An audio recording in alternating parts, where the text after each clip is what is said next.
Do meu ponto de vista, cada imigrante,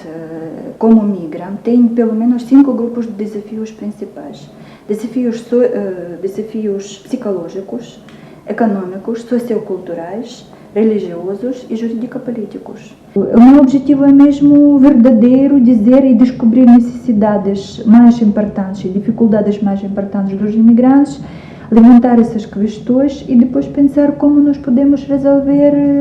no mundo real, com apoio das instituições, como de apoio do governo, como apoio institucional,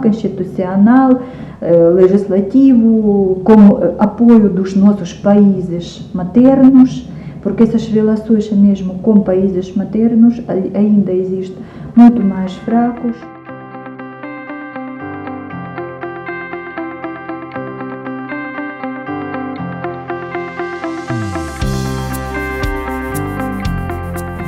Portugal, tradicionalmente, foi sempre caracterizado como um país de emigração e não podemos esquecer que ainda hoje cerca de 4,5 milhões de portugueses vivem no estrangeiro. Mas se fizermos uma avaliação dos tempos mais recentes no que respeita a esta questão da emigração e imigração, podemos dizer que Portugal continua a ser, de facto, um país de emigração, isto é, há muitos portugueses que continuam a sair de Portugal e, nestes últimos tempos, com a situação da crise,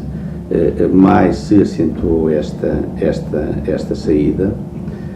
mas diria que, sobretudo, a partir e fazendo uma avaliação das últimas 3 décadas, que Portugal passou a ser também um país de imigração. E mais reconhecido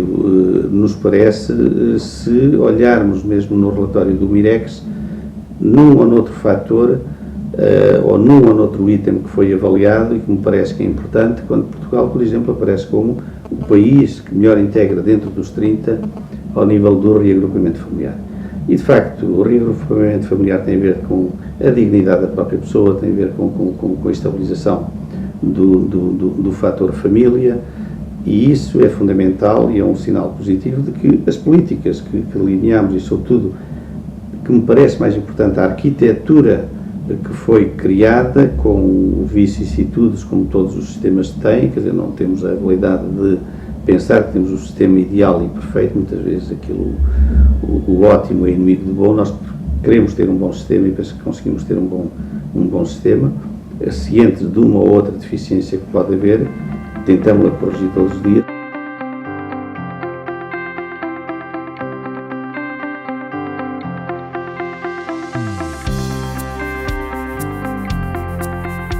O Instituto Padre António Vieira é uma associação sem fins lucrativos que assentamos em 3 eixos de intervenção, na questão da reflexão, ou seja, pensar o futuro e refletir sobre ele, na questão do diálogo intercultural e das migrações e um eixo de inovação social. Dentro do eixo das migrações e do diálogo intercultural, temos atualmente um projeto que se chama Academia Ubuntu, que está a decorrer pela 2ª vez, que tem a ver com a capacitação de jovens dos 18 aos 35 anos, oriundos de contextos vulneráveis ou que queiram trabalhar nestes contextos em prol da comunidade,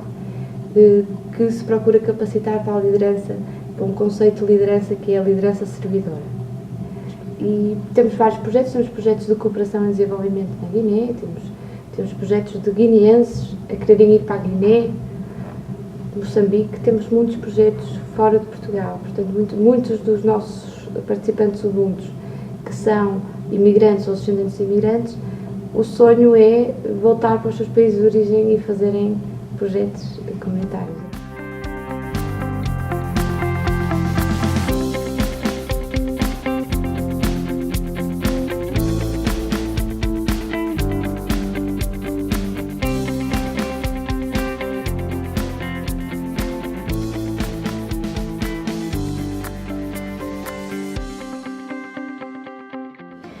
Por exemplo, como altura de crise econômica,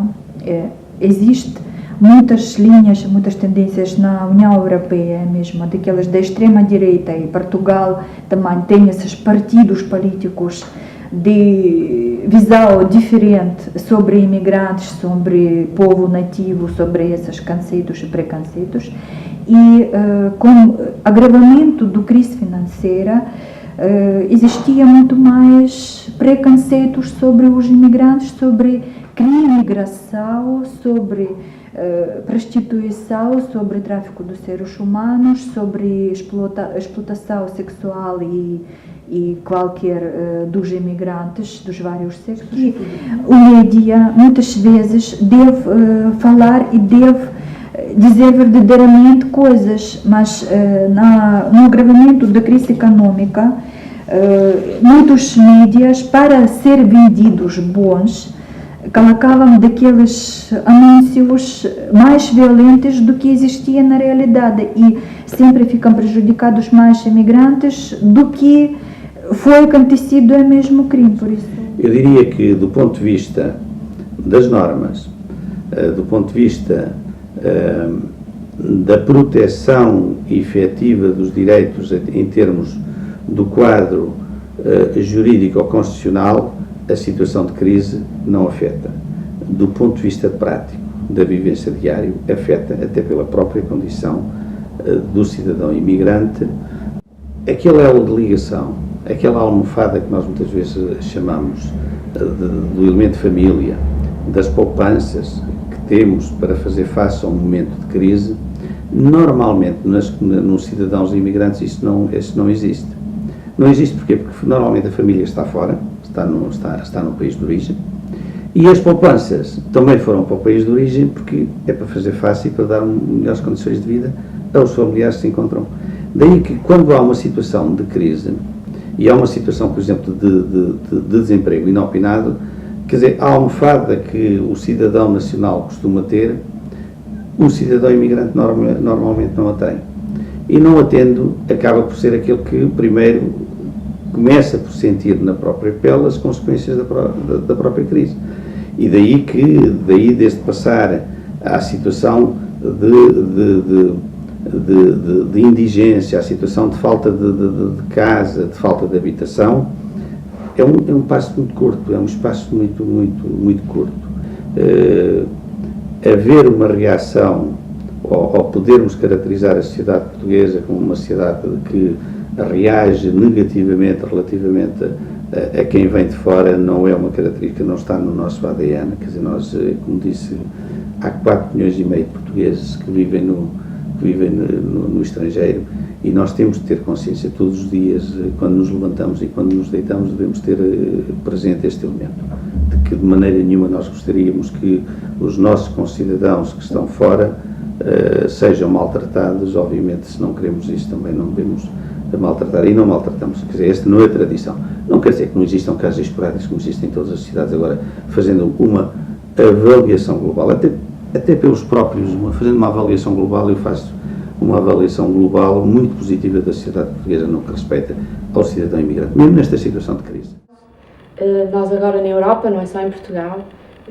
estamos a enfrentar uma crise que todos conhecemos e que todos estamos a vivê-la e a senti-la, e que em Portugal também não está a ser sentida de uma forma muito acentuada, que atinge logo quem está mais vulnerável. E quem está mais vulnerável são tendencialmente os imigrantes, e porque esta crise está a atingir sobretudo a questão do trabalho. E, portanto, aumentando o desemprego, começa a criar mais problemas para quem está cá vindo de fora, e também para quem está cá como nacional, como português, que começa a criar sentimentos a sentir que a imigração é uma ameaça, e começam a surgir alguns sentimentos ao qual nós costumamos chamar de mitos, que não são factos, porque são aquelas frases que se ouve constantemente na sociedade, que os imigrantes nos vêm roubar os empregos, que são uma ameaça, que são um perigo. E todo este sentimento é perigoso e apresenta-se um grande desafio em Portugal e na Europa, porque também em nome desta crise, as atuais políticas de imigração estão, no meu ponto de vista, a recuar, e em nome da segurança a criarem alguns muros novos, algumas fronteiras novas na Europa. Isto, acompanhado deste sentimento da sociedade, é um terreno muito fértil para a criação de sentimentos xenófobos e prejudiciais a uma cultura de interculturalidade que a Europa tem tentado ir construir.